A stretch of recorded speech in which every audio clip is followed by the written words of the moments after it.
नमस्कार बच्चों, बीए पाठ द्वितीय प्रश्न पत्र की इस कक्षा में आपका स्वागत है। हम पढ़ रहे थे एकांकी संग्रह के एकांकियों को और उसी श्रृंखला में हमने कल भोर का तारा एकांकी पढ़ा था। उसकी कथा वस्तु देखी थी, उसकी मूल संवेदना देखी थी। आज हम भोर का तारा एकांकी जो है उसके नायक की चारित्रिक विशेषताओं के बारे में चर्चा करेंगे। भोर का तारा एकांकी में नायक कौन है? सबसे पहले यदि इस तरह का कोई प्रश्न आता है तो हमें पहले नायक के बारे में बताना पड़ेगा कि इस एकांकी का नायक कौन है। यदि प्रश्न आता है कि भोर का तारा एकांकी नायक की चारित्रिक विशेषताएं बताइए, तो आपको पहले बताना पड़ेगा कि भोर का तारा एकांकी का नायक कौन है और वह क्यों है। तो बच्चों, जैसा कि आपको पता है कि किसी एकांकी या नाटक का नायक वही होता है जो कि एक प्रमुख पात्र होता है। नायक जो है उसके अंदर एक तरह से नेतृत्व का गुण होना चाहिए, पूरे के पूरे एकांकी या नाटक का जो नेतृत्व करता है। पूरी जो कहानी है वह उसी के इर्द गिर्द घूमती है। एकांकी के जितने भी पात्र हैं वो सभी उसके बारे में सोचते हैं। उसके जो क्रियाकलाप हैं उनके जो क्रियाकलाप होते हैं वो उसी के सहायक के रूप में होते हैं, या वह जिस दिशा में बढ़ रहा है दूसरे पात्रों के क्रियाकलाप भी उसे ही प्रभावित करते हैं और उससे पूरी तरह प्रभावित होते भी हैं। तो यहाँ पर हम यदि देखें तो वह पात्र जो कि कथा को आगे बढ़ाता है वह इस एकांकी में शेखर है। पूरी जो कथा है, पूरे जो एकांकी है उसका जो केंद्र बिंदु है वह शेखर है। उसकी भूमिका इतनी ज़्यादा है कि सारे जो पात्र हैं वो उसी के बारे में सोचते हैं। ये जो भोर का तारा एकांकी है इसमें स्कंदगुप्त का दरबारी और शेखर का एक मित्र भी है, माधव, जो उससे ही प्रभावित रहता है। इसी तरह से उसकी पहले प्रेमिका और फिर पत्नी छाया भी उससे बहुत ज़्यादा प्रभावित है और उसके महाकाव्य की प्रशंसा करती है। उसको महाकाव्य लिखने की प्रेरणा भी वह देती है और उसकी प्रशंसा भी वह करती है। और अंत में जो उद्देश्य है उसमें भी शेखर ही जनता में नया जोश पैदा करने की कोशिश करता है और नया जोश पैदा करने के लिए कविता की रचना करता है और लोगों को सेना में जाने के लिए प्रेरित करता है। तो इस प्रकार से हम कह सकते हैं कि इस कथानक में जो शेखर है उसको ही केंद्र में रखा गया है। और ये जो एकांकी है इसका उद्देश्य पूरा भी शेखर के क्रियाकलापों से ही होता है, इसलिए शेखर ही इस एकांकी का नायक सिद्ध होता है। अब हम शेखर क्योंकि नायक है इस एकांकी का, इसलिए उसके चरित्र की विशेषताएं देखते हैं। शेखर, जैसा कि आप सभी को पता है कि कवि है। अब कवि जैसे होते हैं उसी तरह का वह है। कवि कल्पनाशील होता है, कवि सौंदर्य में खोया रहता है, वह हर चीज़ में सौंदर्य देखता है। बाहरी जीवन से उसे बहुत ज़्यादा लगाव नहीं होता है, बाहरी जीवन उसका बहुत ज़्यादा अस्त व्यस्त रहता है। वह अपने उद्देश्य को पूरा करने के लिए हमेशा तत्पर रहता है। तो बस इसी प्रकार की जो विशेषताएं हैं वे हमें शेखर के व्यक्तित्व में भी देखने को मिलती हैं। सबसे पहले हम उसकी जो विशेषता ले सकते हैं वो हम ले सकते हैं कि शेखर सौंदर्य प्रेमी है, क्योंकि शेखर एक कवि है। और सबसे पहले हम उसकी यही विशेषता लेते हैं कि शेखर एक कवि है। वो माधव की तरह से राजनीतिज्ञ नहीं है, वह कविता करता है। और जैसे उसका मित्र माधव उसके पास आता है वह बोल उठता है, अंगुलियां आतुर तुरत पसार, खींचते नीले पटका छोर, टंगा जिसमें जाने किस ओर स्वर्ण कर्ण स्वर्ण कर्ण। वो जब माधव अंदर आता है तो उसे यही सुनाई देता है, अर्थात वह बैठा बैठा अपनी कविता ही करता रहता है और कविताएं गुनगुनाता रहता है और गुनगुनाते हुए उस गीत को वह बनाने की कोशिश कर रहा है। वह कविता करने के कार्य में ही तल्लीन था और यही कारण है कि माधव कई बार उसको आवाज़ देता है, तभी भी वह अपनी कविता करने में ही तत्पर रहता है। अपनी कविता में वो इतना खोया रहता है कि किसी के आने का भी उसे पता नहीं चलता है। दूसरी उसकी जो प्रमुख विशेषता है वह हम ले सकते हैं कि वह सौंदर्य प्रेमी और कल्पनाशील था। जैसा कि आपको पता है कि शेखर माधव के सामने एक बहुत ही सुंदर कल्पना करता है और वो कहता है कि एक बार रजनी वाला अपने प्रियतम प्रभात से मिलने चली, गहरे नीले कपड़े पहनकर जिसमें सोने के तारे टके थे। जो ही निकट पहुंची त्यों ही लाज की आंधी आई और बेचारी रजनी को उड़ा ले चली। फिर क्या हुआ? माधव पूछता है कि क्या प्रभात अकेला रह गया? शेखर कहता है नहीं, उसने अपनी अंगुलियां पसार कर उसके नीले पट का छोर खींच लिया। जानते हो, यह भोर का तारा है ना, उसी छोर में टका हुआ सोने का कण है। एक टक प्रियतम प्रभात को निहार रहा है। क्यों, कितनी सुंदर यहाँ पर कल्पना की है। इसी तरह से उसके जो सौंदर्य प्रेम है वह हमें उससे भी जान पड़ता है कि वह एक भिखारिन के अंदर भी, जो कि सम्राट के भवन के पास राजपथ के किनारे एक अंधी भिखारिन बैठी रहती थी, उसके अंदर भी वह सौंदर्य देखता है। वह कहता है मैं तो इसलिए भीख देता हूँ क्योंकि मुझे उसमें एक कविता, एक लय, एक व्यथा झलक पड़ती है। उसका गहरा झुर्रियोंदार चेहरा, उसके कांपते हुए हाथ, उसकी आँखों के बेबस गड्ढे, उसकी झुकी हुई कमर। माधव, मुझे तो ऐसा जान पड़ता है मानो किसी शिल्पी ने उसे इस ढांचे में ढाला।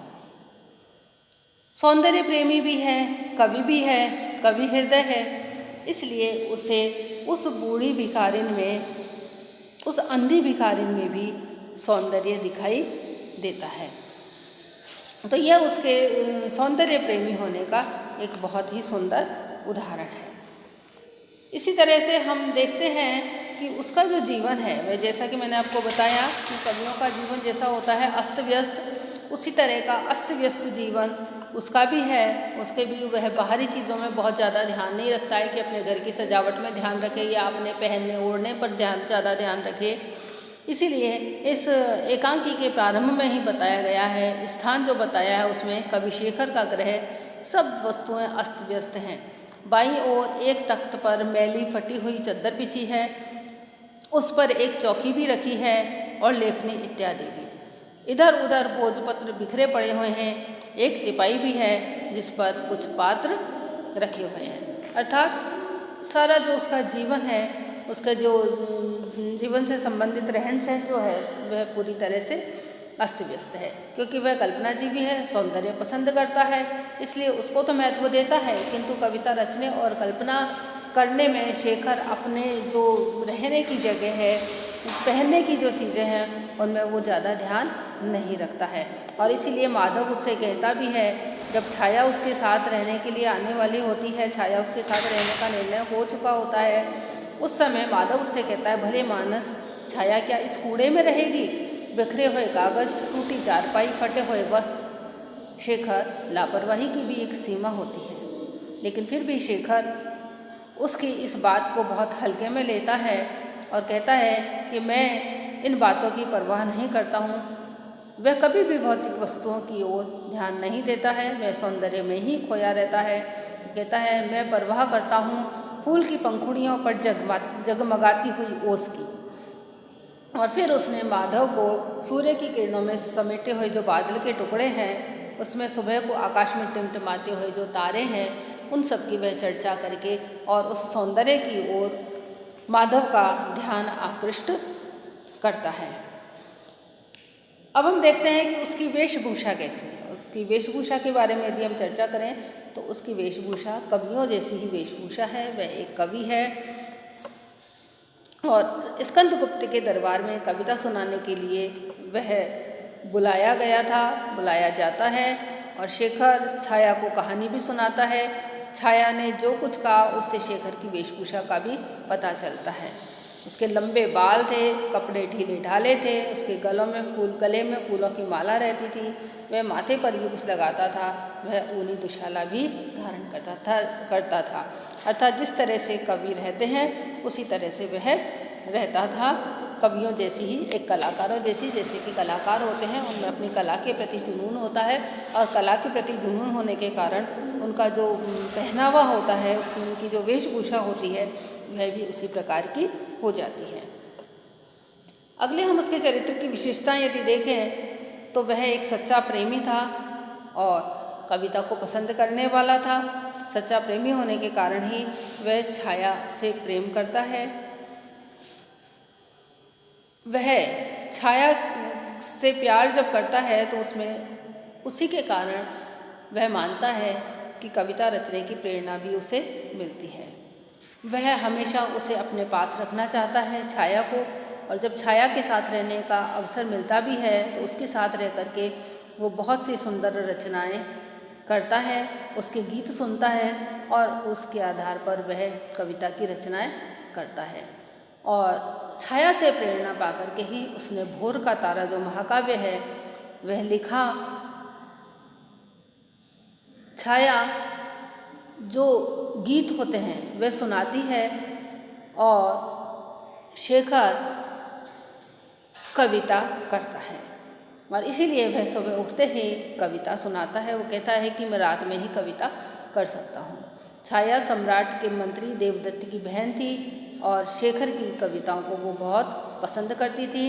वह शेखर की कविताओं को सम्राट को भी बताती है, और जब शेखर को छाया के साथ रहने का अवसर मिलने की बात जब उसे पता चलती है तो वह बहुत खुश होती है और छाया के पाने में वो खुद को बहुत ज़्यादा शेखर भाग्यशाली समझता है।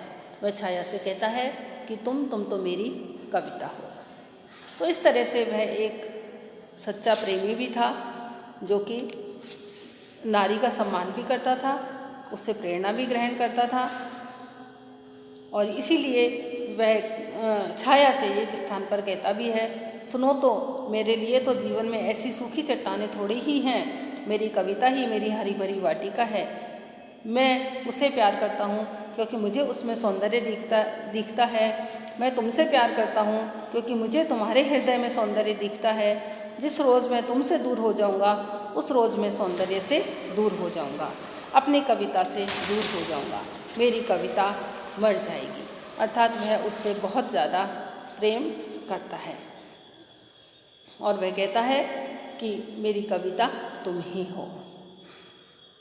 इसी तरह से जो शेखर है उसके व्यक्तित्व का एक जो दूसरा पहलू है वो ये है कि वह एक कलाकार होने के बावजूद जनजीवन से, लोक मंगल से कटा हुआ नहीं था, अपितु उससे पूरी तरह से जुड़ा हुआ था।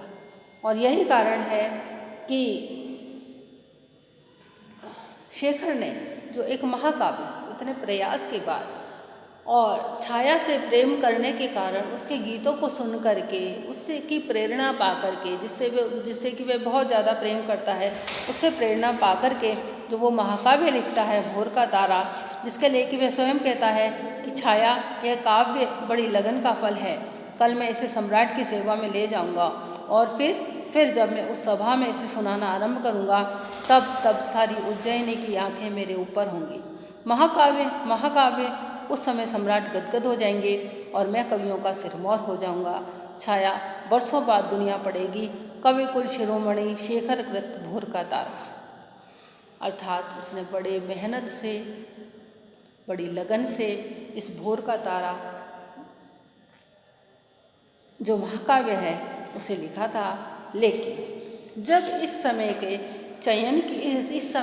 एक ऐसे चयन की बात आती है कि उसे किस चीज़ का चयन करना चाहिए, तो शेखर अपने उस महाकाव्य का भी त्याग कर देता है। जैसे ही पता चलता है कि जो कि माधव बताता है कि मैं तुम दोनों से भीख मांगने आया हूँ। माधव शेखर से कहता है, देवदत्त और मैं तक्षशिला में क्षत्रप वीरभद्र को दबाने भेजे गए थे। देवदत्त समाप्त हो गया, उन्होंने तक्षशिला को रौंद डाला है, गुप्त साम्राज्य पर संकट आने वाला है।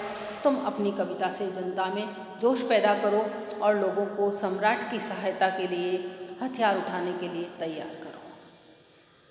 पहले शेखर जो है वह भी माधव से कभी कह चुका था कि जो कार्य कवि कर सकता है उसे राजनीतिज्ञ भी नहीं कर सकते। कवि जनता को उलझनों से बाहर लाने का कार्य करता है। और माधव के कहने पर, माधव जब ये कहता है कि इस समय तुम्हारी आवश्यकता बाहर जनमानस को है और इस समय ये आवश्यकता है कि लोग सेना में जाएं, और सेना में जाने के लिए ये ज़रूरी है कि तुम इस तरह की जोशीली कविता की रचना करो और वह कविता उन्हें सुनाओ ताकि लोगों में नया जोश पैदा हो और वे सेना में भर्ती हो जाएं। तो वह क्या करता है कि वह अपना जो वह महाकाव्य जिसके बारे में मैंने कहा था कि उसने बहुत लगन से, बड़ी मेहनत से लिखा था, उस महाकाव्य को वह अंगीठी की आग में जला देता है और फिर वह जनता में हथियार उठाने के लिए जोश भरता है अपनी कविता के माध्यम से। तो इस तरह से बच्चों हम कह सकते हैं कि भोर का तारा जो एकांकी है उसका नायक शेखर है वो बहुत ही अनेक चारित्रिक विशेषताओं से युक्त है।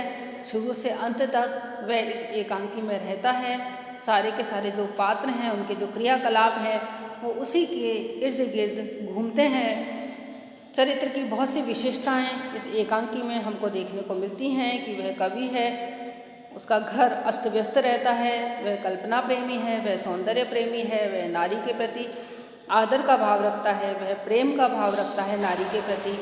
प्राकृतिक सौंदर्य को वो बहुत महत्व देता है। उसकी वेशभूषा भी कवियों जैसी ही है।